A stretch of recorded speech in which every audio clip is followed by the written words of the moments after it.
जय श्री राम मित्रों, आज हम आपके लिए शिव महापुराण के 18वें अध्याय की कथा लेकर आए हैं। इसमें आप बंधन और मोक्ष का विवेचन जानेंगे। श्री शिव पुराण विधेश्वर संहिता अध्याय 8, बंधन और मोक्ष का विवेचन। शिव पूजा का उपदेश, लिंगादि में शिव पूजन का विधान, भस्म के स्वरूप का निरूपण और महत्व, शिव एवं गुरु शब्द की व्युत्पत्ति तथा शिव के भस्म धारण का रहस्य। ऋषि बोले, सर्वज्ञों में श्रेष्ठ सूत जी, बंधन और मोक्ष का स्वरूप क्या है, यह हमें बताइए। सूत जी ने कहा, महर्षियों, मैं बंधन और मोक्ष का स्वरूप तथा मोक्ष के उपाय का वर्णन करूंगा। तुम लोग आदर पूर्वक सुनो। जो प्रकृति आदि 8 बंधनों से बंधा हुआ है वह जीव बद्ध कहलाता है, और जो उन 8 बंधनों से छुटा हुआ है उसे मुक्त कहते हैं। प्रकृति आदि को वश में कर लेना मोक्ष कहलाता है। बंधन आगंतुक है और मोक्ष स्वत सिद्ध है। बद्ध जीव जब बंधन से मुक्त हो जाता है तब उसे मुक्त जीव कहते हैं। प्रकृति, बुद्धि, महतत्व, त्रिगुणात्मक अहंकार और 5 तन्मात्राएं, इन्हें ज्ञानी पुरुष प्रकृत्याध्यष्ट का मानते हैं। प्रकृति आदि 8 तत्वों के समूह से देह की उत्पत्ति हुई है। देह से कर्म उत्पन्न होता है, अनुस्वार और फिर कर्म से नूतन देह की उत्पत्ति होती है। इस प्रकार बारंबार जन्म और कर्म होते रहते हैं। शरीर का ओ की मात्रा स्थूल, सूक्ष्म और कारण के भेद से 3 प्रकार का जानना चाहिए। स्थूल शरीर जागृत अवस्था में व्यापा रकर आने वाला, सूक्ष्म शरीर जागृत और स्वप्न अवस्थाओं में इंद्रिय भोग प्रदान करने वाला, तथा कारण शरीर सुषुप्तावस्था में आत्मानंद की अनुभूति कराने वाला कहा गया है। जीव को उसके प्रारब्ध कर्मानुसार सुख दुख प्राप्त होते हैं। वह अपने पुण्य कर्मों के फल स्वरूप सुख और पाप कर्मों के फल स्वरूप दुख का उपभोग करता है। अत कर्म पाश से बंधा हुआ जीव अपने त्रिविध शरीर से होने वाले शुभाशुभ कर्मों द्वारा सदा चक्र की भांति बार बार घुमाया जाता है।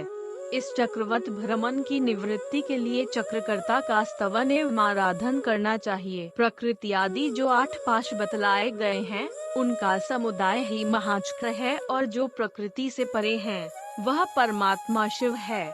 भगवान महेश्वर ही प्रकृति आदि महाचक्र के कर्ता हैं, क्योंकि वे प्रकृति से परे हैं। जैसे बकायन नामक वृक्ष का छाला जल को पीता और उगलता है, उसी प्रकार शिव प्रकृति आदि को अपने वश में करके उस पर शासन करते हैं। उन्होंने सबको वश में कर लिया है, इसीलिए वे शिव कहे गए हैं। शिव ही सर्वज्ञ, परिपूर्ण तथा निस्पृह हैं। सर्वज्ञता, तृप्ति, अनादि बोध, स्वतंत्रता, नित्य लुप्त शक्ति से संयुक्त होना और अपने भीतर अनंत शक्तियों को धारण करना, महेश्वर के इन 6 प्रकार के मानसिक ऐश्वर्यों को केवल वेद जानता है। अत भगवान शिव के अनुग्रह से ही प्रकृति आदि 8 तत्व वश में होते हैं। भगवान शिव का कृपा प्रसाद प्राप्त करने के लिए उन्हीं का पूजन करना चाहिए। यदि कहें शिव तो परिपूर्ण हैं, निस्पृह हैं, उनकी पूजा कैसे हो सकती है, तो इसका उत्तर यह है कि भगवान शिव के उद्देश्य से उनकी प्रसन्नता के लिए किया हुआ सत्कर्म उनके कृपा प्रसाद को प्राप्त कराने वाला होता है। शिव लिंग में शिव की प्रतिमा में तथा शिव भक्त जनों में शिव की भावना करके उनकी प्रसन्नता के लिए पूजा करनी चाहिए। वह पूजन शरीर से, मन से, वाणी से और धन से भी किया जा सकता है। उस पूजा से महेश्वर शिव, जो प्रकृति से परे हैं, पूजक पर विशेष कृपा करते हैं और उनका वह कृपा प्रसाद सत्य होता है। शिव की कृपा से कर्म आदि सभी बंधन अपने वश में हो जाते हैं। कर्म से लेकर प्रकृति पर्यंत सब कुछ जब वश में हो जाता है तब वह जीव मुक्त कहलाता है और स्वात्मा राम रूप से विराजमान होता।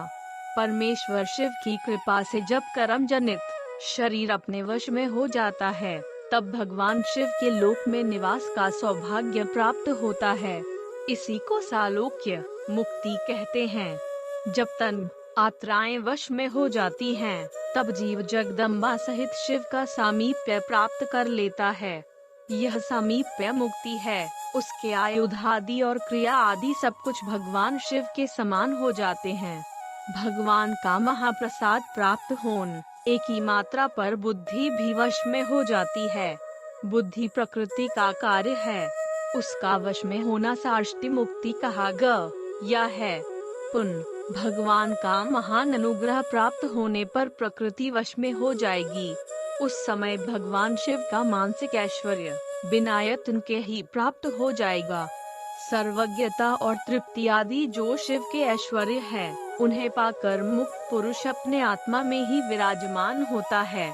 वेद और शास्त्रों में विश्वास रखने वाले विद्वान पुरुष इसी को सायुज्य मुक्ति कहते हैं। इस प्रकार लिंग आदि में शिव की पूजा करने से क्रमश मुक्ति स्वत प्राप्त हो जाती है। इसलिए शिव का कृपा प्रसाद प्राप्त करने के लिए तत्संबंधी क्रिया आदि के द्वार आकार उन्हीं का पूजन करना चाहिए। शिव क्रिया, शिव तप, शिव मंत्र जप, शिव ज्ञान और शिव ध्यान के लिए सदा उत्तरोत्तर अभ्यास बढ़ाना चाहिए। प्रतिदिन प्रातः काल से रात को सोते समय तक और जन्म काल से लेकर मृत्यु पर्यंत सारा समय भगवान शिव के चिंतन में ही बीत आना चाहिए। सद्योजात आदि मंत्रों तथा नाना प्रकार के पुण्यों से जो शिव की पूजा करता है, वह शिव को ही प्राप्त होगा। ऋषि बोले, उत्तम व्रत का पालन करने वाले सूत जी, लिंग आदि में शिव जी की पूजा का विधान है, यह हमें बताइए। सूत जी ने कहा, द्विजो, मैं लिंगों के क्रम का यथावत वर्णन कर रहा हूँ, तुम सब लोग सुनो। वह प्रणव ही समस्त अभिष्ट वस्तुओं को देने वाला प्रथम लिंग है, उसे सूक्ष्म प्रणव रूप समझो। सूक्ष्म लिंग निष्कल होता है और स्थूल लिंग सकल। पंचाक्षर मंत्र को ही स्थूल लिंग कहते हैं। उन दोनों प्रकार के लिंगों का पूजन तप कहलाता है। वे दोनों अनुस्वार ही लिंग साक्षात मोक्ष देने वाले हैं। पौरुष लिंग और प्रकृति लिंग के रूप में बहुत से लिंग हैं। उन्हें अनुस्वार भगवान शिव ही विस्तार पूर्वक बता सकते हैं, दूसरा कोई नहीं जानता। पृथ्वी के विकार भूत जो लिंग ज्ञात हैं, उनको मैं तुम्हें बता रहा हूँ। उनमें स्वयं भूलिंग प्रथम है, दूसरा बिंदुलिंग, तीसरा प्रतिष्ठित लिंग, चौथा चरलिंग और पांचवा गुरुलिंग है। देवर्षियों की तपस्या से संतुष्ट हो उनके समीप प्रकट होने के लिए एक ही मात्रा पृथ्वी के अंतर्गत बीज रूप से व्याप्त हुए भगवान शिव वृक्षों के अंकुर की भांति भूमि को भेद कर नादली ग के रूप में व्यक्त हो जाते हैं। विस्वत व्यक्त हुए शिव ही स्वयं प्रकट होने के कारण स्वयंभू नाम धारण करते हैं। ज्ञानी जन उन्हें स्वयं भूलिंग की रूप में जानते हैं। उस स्वयं भूलिंग की पूजा से उपासक का ज्ञान स्वयं ही बढ़ने लगता है। सोने चांदी आदि के पत्र पर, भूमि पर अथवा वेदी पर अपने हाथ से लिखित जो शुद्ध प्रणव मंत्र रूप लिंग है, उसमें तथा मंत्र लिंग का लेखन करके उसमें भगवान शिव की प्रतिष्ठा और आवाहन करें। ऐसा बिंदुनादमय लिंग स्थावर और जंगम दोनों ही प्रकार का होता है। इसमें शिव का दर्शन भावनामय ही है, ऐसा निसंदेह कहा जा सकता है। जिसको जहाँ भगवान शंकर के प्रकट होने का विश्वास हो, उसके लिए वहीं प्रकट होकर वे अभिष्ट फल प्रदान करते हैं। अपने हाथ से लिखे हुए यंत्र में अथवा अकृत्रिम स्थावर आदि में भगवान शिव का आवाहन करके 16 उपचारों से उनकी पूजा करें। ऐसा करने से साधक स्वयं ही ऐश्वर्य को प्राप्त कर लेता है और इस साधन के अभ्यास से उसको ज्ञान भी होता है। देवताओं और ऋषियों ने आत्मसिद्धि के लिए अपने हाथ से वैदिक मंत्रों के उच्चारण पूर्वक शुद्ध मंडल में शुद्ध भावना द्वारा जी स उत्तम शिवलिंग की स्थापना की है, उसे पौरुष लिंग कहते हैं तथा वही प्रतिष्ठित लिंग कहलाता है। उस लिंग की पूजा करने से सदा पौरुष ऐश्वर्य की प्राप्ति होती है। महाब्राह्मण और महाधनी राजा किसी कारीगर से शिवलिंग का निर्माण कराकर जो मंत्र पूर्वक उसकी स्थापना करते हैं, उनके द्वारा स्थापित हुआ वह लिंग भी प्रतिष्ठित लिंग कहलाता है, किंतु वह प्राकृत लिंग है न, इसलिए प्राकृत ऐश्वर्य भोग को ही देने वाला होता है। जो शक्तिशाली और नित्य होता है उसे पौरुष कहते हैं, तथा जो दुर्बल और अनित्य होता है वह प्राकृत कहलाता है। लिंग नाभि, जिह्वा, नासा प्रभाग और शिखा के क्रम से कटी, हृदय और मस्तक तीनों स्थानों में जो लिंग की भावना की गई है उस आध्यात्मिक लिंग को ही चर लिंग कहते हैं। पर्वत को पौरुष लिंग बताया गया है और भूतल को विद्वान पुरुष प्राकृत लिंग मानते हैं। वृक्ष आदि को पौरुष लिंग जानना चाहिए और गुल्म आदि को प्राकृत लिंग। साठी नामक धान्य को प्राकृत लिंग समझना चाहिए और शाली, अगहनी एवं गेहूं को पौरुष लिंग। अनिमादि 8 सिद्धियों का ओ की मात्रा देने वाला जो ऐश्वर्य है उसे पौरुष ऐश्वर्य जानना चाहिए। सुंदर स्त्री तथा धन आदि विषयों को आस्तिक पुरुष प्राकृत ऐश्वर्य कहत एक ही मात्रा है। चरलिंगों में सबसे प्रथम रसलिंग का वर्णन किया जाता है। रसलिंग ब्राह्मणों को उनकी सारी अभीष्ट वस्तुओं को देने वाला है।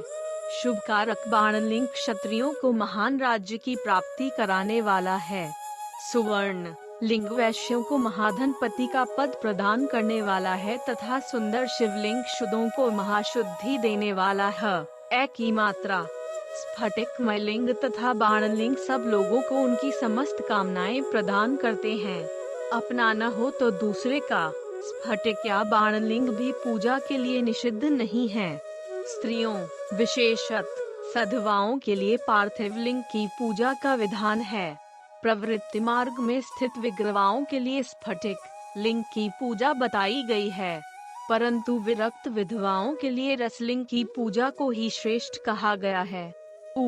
तम व्रत का पालन करने वाले महर्षियों बचपन में, जवानी में और बुढ़ापे में भी शुद्ध स्फटिकमय शिवलिंग का पूजन स्त्रियों को समस्त भोग प्रदान करने वाला है। एक ही मात्रा गृहासक्त स्त्रियों के लिए पीठ पूजा भूतल पर संपूर्ण अभीष्ट को देने वाली है। प्रवृत्ति मार्ग में चलने वाला पुरुष सुपात्र गुरु के सहयोग से ही समस्त पूजा कर्म संपन्न करें। इष्ट देव का अभिषेक करने के पश्चात गहनी के चावल से बने हुए खीर आदि पकवानों द्वारा नैवेद्य अर्पण करें। पूजा के अंत में शिवल इनको संपुष्ट में पधराकर घर के भीतर पृथक रख दें। जो निवृत्ति मार्गी पुरुष हैं, उनके लिए हाथ पर ही शिवलिंग पूजा का विधान है। उन्हें भिक्षादि से प्राप्त हुए अपने भोजन को ही नैवेद्य रूप में निवेदित करना चाहिए। निवृत्त पुरुषों के लिए सूक्ष्म लिंग ही श्रेष्ठ बताया जाता है। वे विभूति के द्वारा पूजन करें और विभूति को ही नैवेद्य रूप से निवेदित भी करें। पूजा करके उस लिंग को सदा अपने मस्तक पर धारण करें। विभूति 3 प्रकार की बताई गई है: लोकाग्निजनित, वेदाग्निजनित और शिवाग्निजनित। लोकाग्निजनित या लौकिक भस्म द्रव्यों की शुद्धि के लिए लाकर रखे। मिटट बड़ी ई की मात्रा लकड़ी और लोहे के पात्रों की, धान्यों की, तिल आदि द्रव्यों की, वस्त्र आदि की तथा पर्युषित वस्तुओं की भस्म से शुद्धि होती है। कुत्ते आदि से दूषित हुए पात्रों की बड़ी ई की मात्रा भस्म से ही शुद्धि मानी गई है। वस्तु विशेष की शुद्धि के लिए यथा योग्य सजल अथवा निर्जल भस्म का उपयोग करना चाहिए। मंत्र और क्रिया से जनित जो होम कर्म है वह अग्नि में भस्म का रूप धारण करता है। उस भस्म को धारण करने से वह कर्म आत्मा में आरोपित हो जाता है। अघोर मूर्तिधारी शिव का जो अपना मंत्र है उसे पढ़कर बेल की लकड़ी को जलाएं। उस मंत्र से अभिमंत्रित अग्नि को शिवाग्नि कहा गया है। उसके द्वारा जले हुए काष्ठ का जो भस्म है वह शिवाग्निजनित है। कपिला गाय के गोबर अथवा गाय मात्र के गोबर को तथा शमी, पीपल, पलाश, बड, अमलतास और बेर इनकी लकड़ियों की शिवाग्नि से जलाए। वह शुद्ध भस्म शिवाग्निजनित माना गया है। अथवा कुश की अग्नि में शिव मंत्र के उच्चारण पूर्वक काष्ठ को जलाए। फिर उस भस्म को कपड़े से अच्छी तरह छानकर नए घड़े में भरकर रख दे।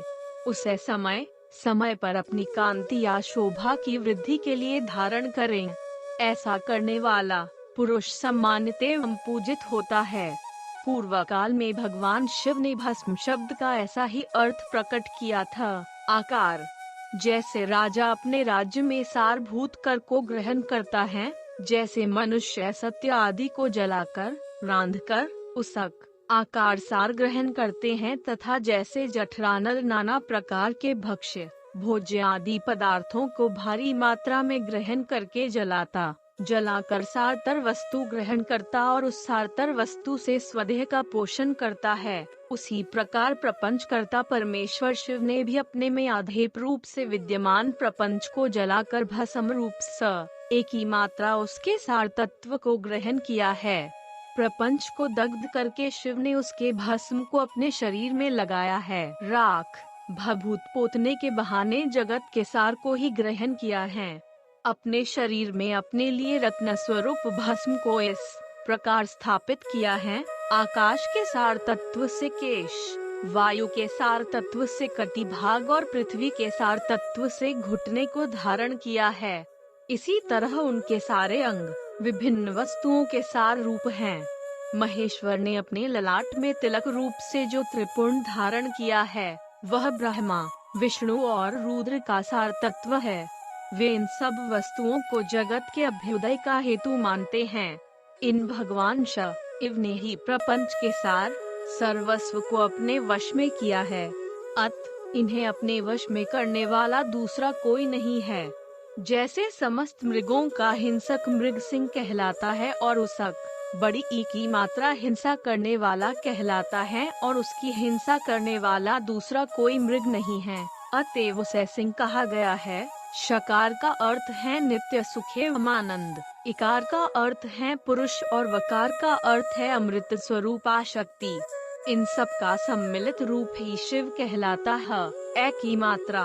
अत इस रूप में भगवान शिव को अपना आत्मा मानकर उनकी पूजा करनी चाहिए। अत पहले अपने अंगों में भस्म मले, फिर ललाट में उत्तम त्रिपुंड धारण करें। पूजा काल में सजल भस्म का उपाय ओघ होता है और द्रव्य शुद्धि के लिए निर्जल भस्म का। गुणातीत परम शिव राजस आदि सविकार गुणों का अवरोध करते हैं, दूर हटाते हैं, इसलिए वे सबके गुरु रूप का आश्रय लेकर स्थित हैं। गुरु विश्वासी शिष्यों के तीनों गुणों को पहले दूर कर के फिर उन्हें शिव तत्व का बोध कराते हैं, इसीलिए गुरु कहलाते हैं। गुरु की पूजा परमात्मा शिव की ही पूजा है। गुरु के उपयोग से बचा हुआ सारा पद अर्थात शुद्धि करने वाला होता है। गुरु की आज्ञा के बिना उपयोग में लाया हुआ सब कुछ वैसा ही है जैसे चोर चोरी करके लाई हुई वस्तु का उपयोग करता है। गुरु से भी विशेष ज्ञानवान पुरुष मिल जाए तो उसे भी यत्न पूर्वक गुरु बना लेना चाहिए। अज्ञान रूपी बंधन से छूटना ही जीव मात्र के लिए साध्य पुरुषार्थ है, एक ही मात्रा। अत जो विशेष ज्ञानवान है वही जीव को उस बंधन से छुड़ा सकता है। जन्म और मरण रूप द्वंद्व को भगवान शिव की माया ने ही अर्पित किया है। जो इन दोनों को शिव की माया को ही अर्पित कर देता है वह फिर शरीर के बंधन में नहीं पड़ता। जब तक शरीर रहता है तब तक जो क्रिया के ही अधीन है वह जीव बद्ध कहलाता है। स्थूल, सूक्ष्म और कारण तीनों शरीरों को वश में कर लेने पर जीव का मोक्ष हो जाता है, ऐसा ज्ञानी पुरुषों का कथन है। माया चक्र के निर्माता भगवान शिव ही परम कारण हैं। वे अपनी माया के दिए हुए द्वंद्व का स्वयं ही परिमार्जन करते हैं। अत शिव के द्वारा कल्पित हुआ द्वंद्व उन्हीं को समर्पित कर देना चाहिए। जो शिव की पूजा में तत्पर हो वह मौन रहे, सत्य आदि गुणों से संयुक्त हो तथा क्रिया, जप, तप, ज्ञान और ध्यान में से एक एक का अनुष्ठान करता रहे। ऐश्वर्य, दिव्य शरीर की प्राप्ति, ज्ञान का उदय, अज्ञान का निवारण और भगवान शिव के सामीप्य का लाभ, ये क्रमश क्रिया आदि के फल है। निष्काम कर्म करने से अज्ञान का निवारण हो जाने के कारण शिव भक्त पुरुष उसके यथोक्त फल को पाता है। शिव भक्त पुरुष देश, काल, शरीर और धन के अनुसार यथा योग्य क्रिया आदि का अनुष्ठान करें। न्यायोपार्जित उत्तम धन से निर्वाह करते हुए विद्वान पुरुष शिव के स्थान में निवास करे। जीव हिंसा आदि से रहित और अत्यंत क्लेश शून्य जीवन बीत आते हुए पंचाक्षर मंत्र के जप से अभिमंत्रित अन्न और जल को सुख स्वरूप माना गया है, अथवा कहते हैं कि रुद्र पुरुष के लिए भिक्षा से प्राप्त हुआ अन्न ज्ञान देने वाला होता है।